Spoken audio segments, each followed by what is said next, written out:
ዘንድሮ ጉድ ነው ዛሬኛ ማናጣው ነገር ምን እንዲሽ ዮናስ ከበደ ከቤስ ለቀቀ ይላል እውነት ነው ምንድነው እሱ ነገር ሰሞኑን በዮናስ ከበደ ላይ ተሰሩ ያሉ ከቤስ መልቀቅ ብዙ መላምቶች አሉ እሱን ምን እንመለከተዋለን እንደው ማርሻ ተመጣጣ አለ በኢንተርፖል ይያል ነው ከሀገር ወርቻለሁ ይያል ነው ምንድነው ጋይስ ቲክቶካችን ይያል ነው አብረ ሪአክት እናርግበት ከቤት ደብሩኝ የወጣሁት አውትፊት ቼክ እናደርጋለን ማለት ነው እንደምታዩት ከላይ ኖርማል ምንድነው አለ ከዛን ውስጥ ቼክ አለ ከዛን እናም ሰይን በፓንት ሞጣ ግድ ነው ከዛ በኋላ we got the ወይኔ ፓንቴ እንደስዶ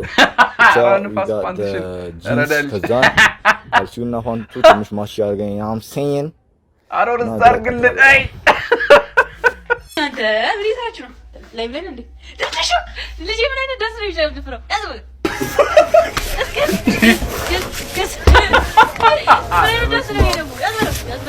የሚያደርገው አንተ ደግሞ ስንዝሩ አይደለም እንዴ አንተ ዘንድሮ ጭጭ ምን ይሽሩ ደግሞ አልጋ ላይ ቀባጭ ተማሪ ፊቴ ካለው ብላክቦርድ ለይቻ አላያት ምንድነው እንደዚህ ጥቁር መሆን እንደሰኞ ክላስ ቀሽት መሆን አለባቸው እንዴ ጭንቅላቷ ኤ ፕላስ ሆኖ መልኳ ኤፍ ፕላስ በኔ ክላስ አፍንጫዋን ክላስ 0 ሐላስ 0 ነው ማስቀምጥላት ቀሽቶና ማምጣት አለባት በጣም ነው የተናደድኩት የተማሪዎቹ እሺ እኔ አሁን አስተማሪዎቹ ተከልክለዋል ወይ ነው አሁን የኔ ጥያቄ አንተን እንጠይቅ ጋዜጠኛ አስተማሪዎች ተከልክለዋል እኔ እንደዛ ካልሆነ ደግሞ አማርኛ አስተማሪ ምን ሆና ነው ማለት እንደዛ መስለ የመጣችው እኔ አላቃት ስፖርት ቲቸር ነው የምትመስለው ያለ ሜካፕ ኬሚስትሪም ቲቸር እንደዚህ እኔ በጣም ውበት ያላት አስተማሪ እንደሆነች ነው ማቀው አሁንም ዘበኛውና በኬሚስትሪ ቲቸር መካከል ምንም ልዩነት አላየው እንዴ ቀሽት ቢሆኑ ነው የሚገባው እኛ እዛ ስታፍ ውስጥ ቁጭ ብለን ታዲያ ምን እንይ እስቲ አስበው እስቲ ምን እንይ ታውቃለህ ደሞዛችን አይረባ እኛ እንራባ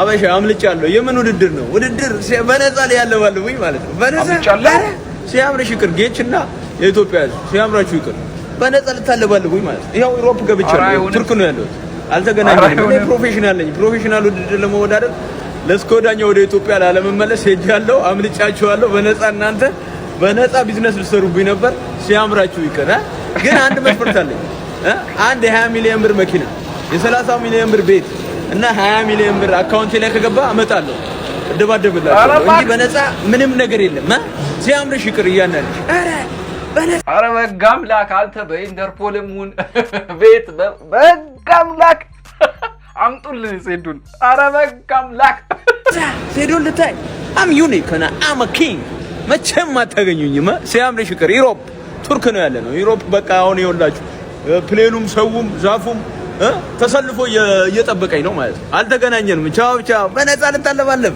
ጌች ሲያምር ይቅር ይቅር ጌችና የኢትዮጵያ ሲያምራችሁ ይቅር በነፃ ልታለባለቡኝ ማለት ይሄው ዩሮፕ ገብቻለሁ ይሄው ቱርክ ነው ያለው አልተገናኘንም እኔ ፕሮፌሽናል እንግዲህ እንዳያችሁት ነው ሴዶ የሀገር ክህደት ፈጽሟል ኮብልሏል ከሀገር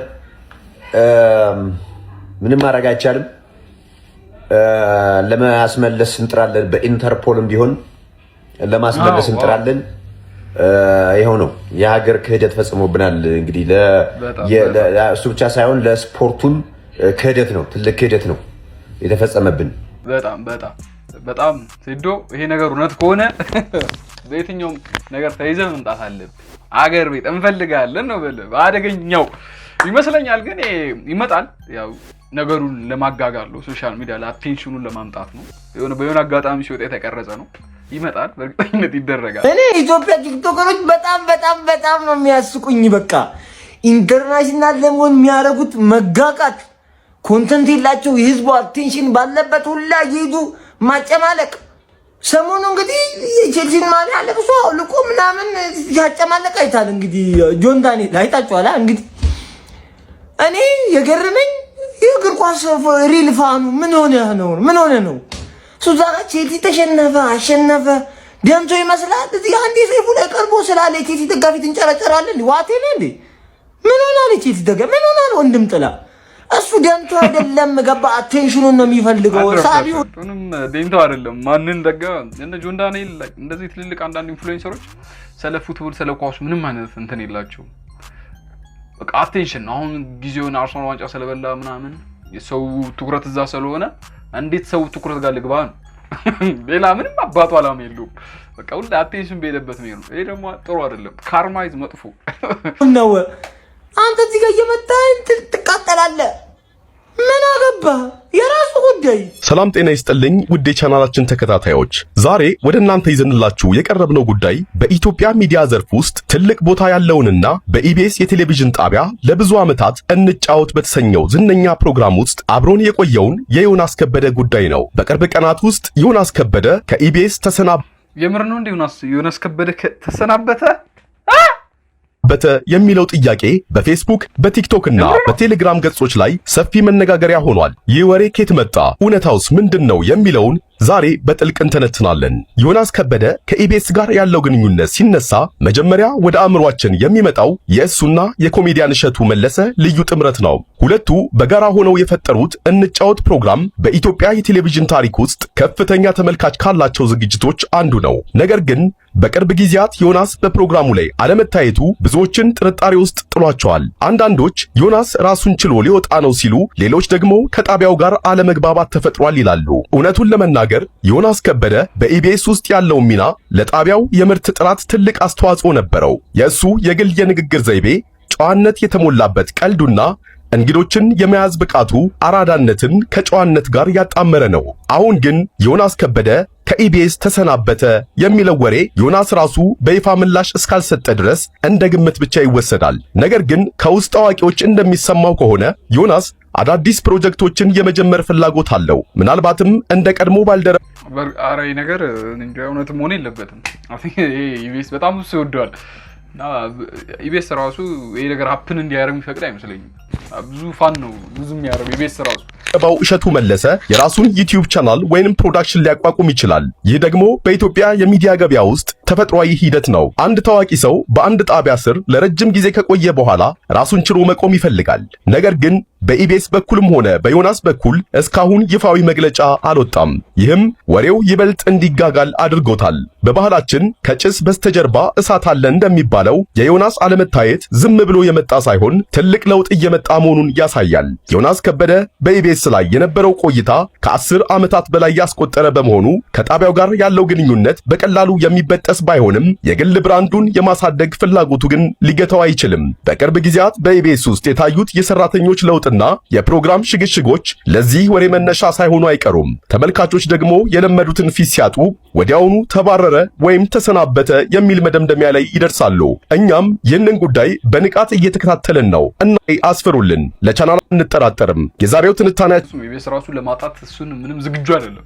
ይሄ የመሰለ ሰው ስታጣ ብዙ ነገር ተመልካቹም ይደብረዋል። አዲስ ፊት መልመድ ይከብደዋል እና ውሸት የመሆን ቻንሱ ከፍተኛ ነው። መውለድ አልችልም አልልም። ይሄ የሱ ጸጋ ተሰጦ ነው። አዎ ልጅ የእግዚአብሔር ስጦታ ነው። ቆይ አንድ ጥያቄ በጣም ግልጽ እንዲሆንልኝ ለኔም ለተመልካቾችም ባለፉት የትዳር ዓመታቶች ውስጥ እንግዲህ እኔ የተረዳሁት ከልጆቹ እናቴ ያለችኝ ከቀደመው ትዳሩ 14 ዓመት ከቆየባት ትዳር ማለት ነው ልጅ አልወለደም የሚል ሐሳብ ነው። ትክክል ነው። እኔ አጥንትና የተራመደችበትን መንገድ አደንቃለሁ። ለምን የሰው ልጅ ጥፋቱን ለመሸፈን የማያደርገው ነገር የለም።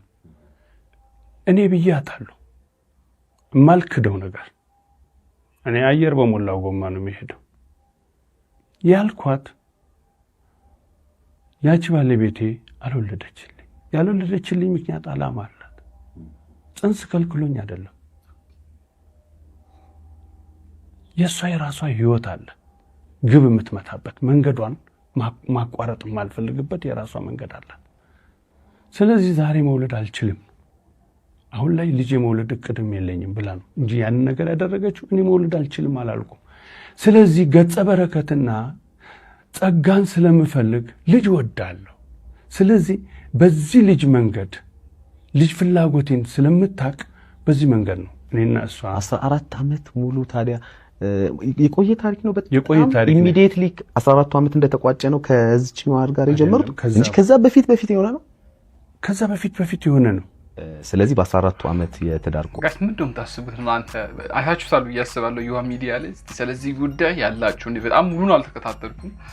እንዳለ ከቲክቶክ ጀምሮ አመጣጡና አላወኩም። እናንተ ካያችሁት በኮሜንት ላይ ጣጣ አርጉልኝ። ቆይታዎት ላይ ልጅ የመጸነሱ ኤክስፒሪየንስ ነበረ። እርሶ መሀንን አይደለሁም ብለው ያስቡ ነበር ነው ፖይንቱ። ጥቅል ሐሳቦት አይደለሁም። ኦኬ አይደለሁም። በዛ መንገድ ውስጥ እያለው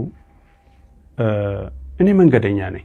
አዎ በመንገድ እማገኘው የዛሬ ቪዲዮን ይመስል ነበር። በእርግጠኝነት እንደወዳችሁት አልጠራጠርም። ይሄን ቪዲዮ ደግሞ ሁላችሁም አንዳችሁም ሳቀሩ ላይክ እና ሀሳብ ሰጣችሁ ኮሜንት ላይ የየሁላችሁን ነው ማነበው።